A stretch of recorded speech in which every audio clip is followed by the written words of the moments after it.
We recognize in every district there are specific needs. There are some things that are common throughout. Mitigating the risk of flooding, just like we talked about detention. We do need more detention all throughout the city. And at the same time, public safety is a critical issue. We have our hot teams that are available that are out there, but we do need more police officers and we need more hot teams. And I will be quite honest with you. Money is tight. I want to be very honest. We have tremendous needs in the city.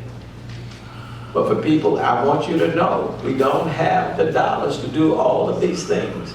Just like right now with the coronavirus. When we are shutting down things, closing conferences and conventions that are coming to the city, sales tax are going to go down. That is a drain on our budget. I want people to understand that.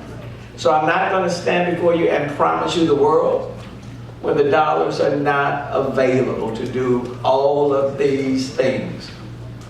And we're under revenue cap. And the coronavirus, for example, is causing us to expend resources that we did not anticipate. So I just want to be, and I don't have any reason to try to sugarcoat you. I'm not on the ballot again. I can't run anymore, you know. So let me just be very clear. There is a shortage of resources with the city. So do we need to tackle the homeless issue? With no question. But the dollars to attack the homeless issue, what we call the 1115 waiver from the federal government, those dollars are going down, not up. So we are having to pick the slack up. The homeless issue is throughout the city of Houston. It's not just downtown, it's in District J, it's in District E, it's in District B, it's in every district. And we want to get our arms around it. That's why on January the 2nd, I asked the private sector to contribute $50 million to the Homeless Initiative Fund, not to the city of Houston, but to nonprofits, in order to address specifically the homeless issue. Because we need to get on top of it. And then when we did pass an ordinance to deal with panhandling, the ACLU took us to federal court. And we're battling that issue right now. So we recognize the seriousness of these issues. We want to get on top of these issues. We want to improve the quality of life for the people in the city of Houston, and specifically with you. And we're going to work with you to do as much as we can with the resources that we have, and we want to do it in a very cost-efficient way. So let me thank you, Councilmember Pollard. Thank you for hosting us tonight in your house. Thank you for opening up your doors. Do you want to have Q&A? And I said, of course. This is one of the only times that you're going to get the mayor and the different department heads in one room in District J. And so we have 2 mics set up here. If you do have a comment or a question that you would like to pose to us, this is your opportunity to do so. Please leave your remarks. It's right to the west of the Riceville Cemetery there. And the other day, of course, we were chased by dogs as well, and so that's pretty scary to be on that trail. So yes, I think Is it an encampment? Is it an encampment? Oh yes, there's many tents and many people, and we interacted with somebody out there who belonged to the dog, and the dog belonged to him. I'm not sure which.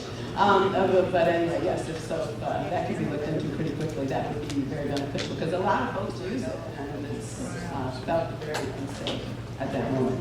Thank you. Right. Buenas tardes, mi nombre es Teresa Colunga. Soy mamá de 3 niños hermosos que juegan fútbol en el parque Bulnes de Amparo. Y yo estoy también opuesta a la propuesta que se ha hecho. Where did Councilman Morales go? Did he leave already? No, I'm here. Well, Councilman Morales, venga aquí.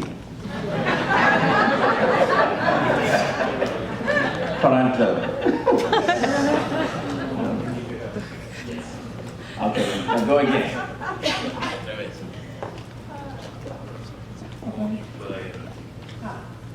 Mi nombre es Teresa Colunga. Soy mamá de 3 niños hermosos que juegan fútbol en este parque. Y bueno, soy la voz de muchas mamás que no quisieran que estas canchas se quitaran. mother of 3 beautiful boys and children and who play in the park, and she wants to have a place where they can recreate. So, Creo que estas canchas son necesarias para que nuestros niños y nuestra juventud ocupen su tiempo libre después de escuela o simplemente pasen a convivir y compartir con sus amigos, sus vecinos o cualquier otra persona. she's hoping that these fields can be open for the kids so they can play after school, have a place where they can recreate and take the time after school hours. Creo que son Be a detention basin, it would have a dual purpose. And so a part of the conversation is where you can have a detention basin, but you can also still have the soccer fields or the baseball field, all as a part of it. To give you an example, on the northwest side, we're taking, for example, this golf course, and we're turning it into a major detention basin, which will benefit that whole area and significantly mitigate the risk of flooding. But we don't just stop there. We are turning that into a recreational center. So it will serve a dual purpose. It will be a detention basin, but we're not just leaving it as a ditch, because that just serves a singular purpose.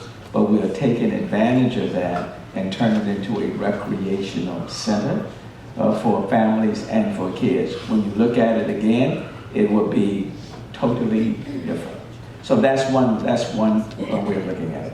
But we want to work with the people in the community to make sure that we're all moving in the same direction. So, but no decision has been made on just a detention basin. But what I would say, let's all be open-minded and let's have a conversation about it. Can I say one more comment? Sure. Without the mic, we only have one park. I know. Within a 4.5 mile radius. And that's why, go ahead. And the children and the parents only have this one place to go to. I'm with you. So once we take that away, and just being in the neighborhood since 1992, we had some flooding, but it's in the street. And that's Chimney Rock, which I hear will probably be addressed on that, the drainage. But the drainage is basically. When I was running, I ran on the Pollard plan. And one of the key components of the Pollard plan was to address public safety. And the issue really is that HPD is doing the best they can with the officers that they have, but they're spread so thin. And so I was trying to think of a creative way to where we can have more presence in our communities. So what I came up with was a District J patrol, a dedicated patrol that's through HPD where we get overtime officers to focus solely on the lower level neighborhood related crimes. So you're gonna have panhandling, parking on the lawn, prostitution, a lot of the neighborhood violations, the things that are lower on the totem pole for what HPD usually prioritizes. They're usually gonna look at rapes, assaults, and murders.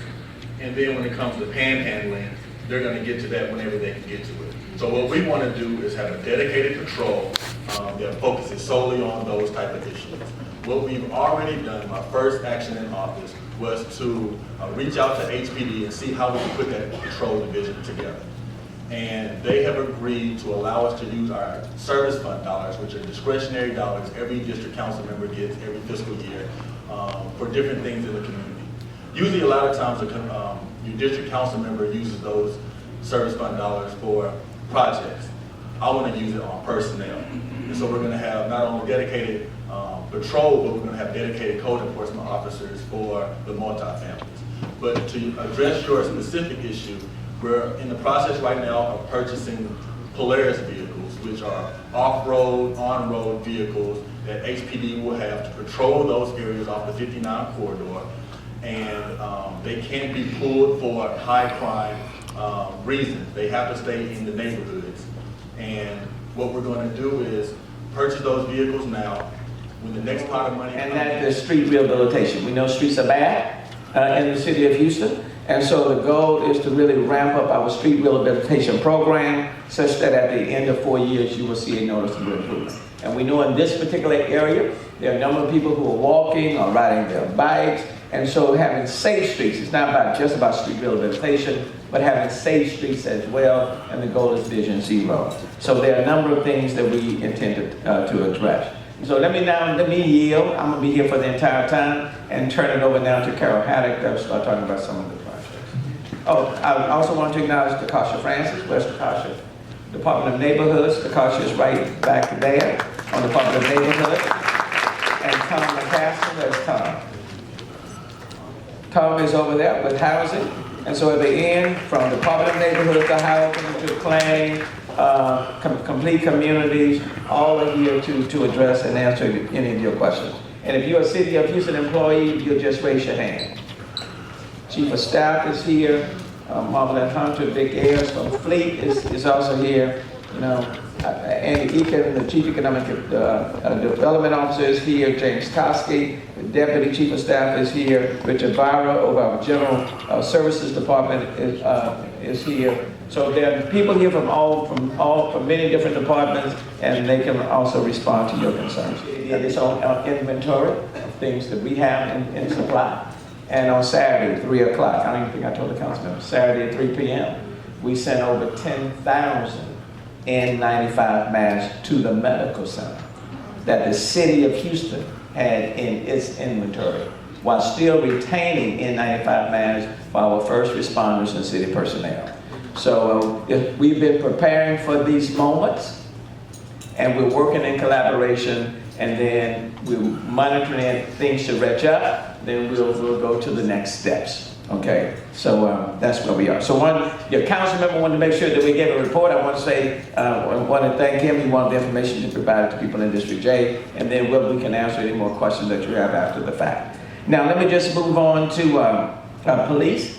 Certainly want to thank HPD. They are covering we have 5,300 police officers covering 640 square miles. We have 200 more than what we had 4 years ago. We need 600 more. And so we've authorized an additional $1.5 million in overtime to have a greater police presence on this street. And then in addition to that, you know, the crooks are becoming smarter.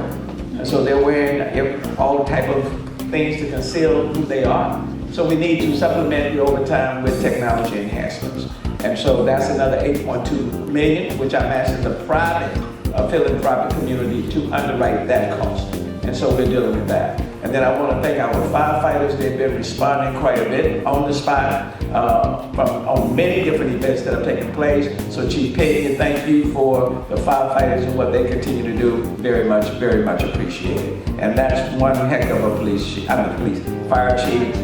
He's the younger version of the police chief, you know, better model, you know. So thank you, Chief Payne. So that's on the police side.